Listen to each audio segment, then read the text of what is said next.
Hi, this is Sarah from Ocean City Nutrition, and I've been wanting to share with you guys how I sneak nutrients into my kids' meals without them noticing. For those of you who know me, I am a functional nutritionist, so I've done genetic testing on my kids to try to understand their unique biochemical needs. So while my kids are not considered picky eaters, they're also not exactly volunteering to eat liver and seaweed.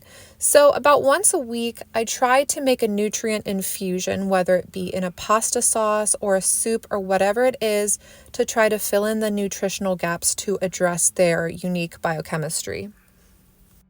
The first and easiest thing that I do is I've swapped out all of my cookware for cast iron because both of my kids tend towards iron deficiency anemia, so that was a super easy swap to make.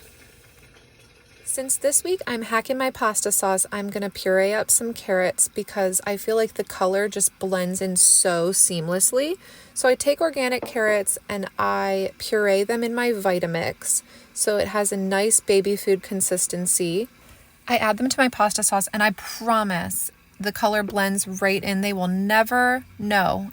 You are like Houdini. You are smarter than a 3-year-old. I promise you are. So my next tip is where I might start losing some of you, and that is kombu. Kombu is a sea vegetable, and I like to toss it in what I'm cooking about once a week. I throw it in there like a bay leaf, and I pull it out when I'm done. And what it does is it infuses what I'm cooking with sea minerals like iodine, which is super awesome for kids' brain development. It makes super smart kids. It helps memory, concentration, all that good stuff. But you have to be very, very conservative because iodine can be overdone just like any other mineral. So as the kombu is cooking, it will expand. It will be huge by the time you pull it out, and it always really freaks my husband out, but thankfully he accepts me for who I am. My final tip is adding desiccated freeze-dried liver to whatever you're cooking. This is also something to be done super conservatively because vitamin A can build up because it's fat soluble. So be very careful, work with a licensed provider such as myself that can do SpectraCell to make sure you're not overdoing it. But my kids and I are carriers of a gene called BCO1, which is beta-carotene oxidase. So we actually can hardly convert vitamin A from plant sources, so we need the retinol form, which is found in liver. So once a week, I add this to what we're cooking so I can make sure my kids are getting the vitamin A that they need.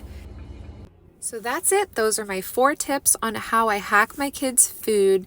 And if they're a little bit too ambitious for you, that is okay. I want the main takeaway of this video to have fun, get creative, think outside of the box, and empower yourself that there's more within your realm of control with nutrition than you give yourself credit for. You can take the reins of your family's health, one small, simple change at a time.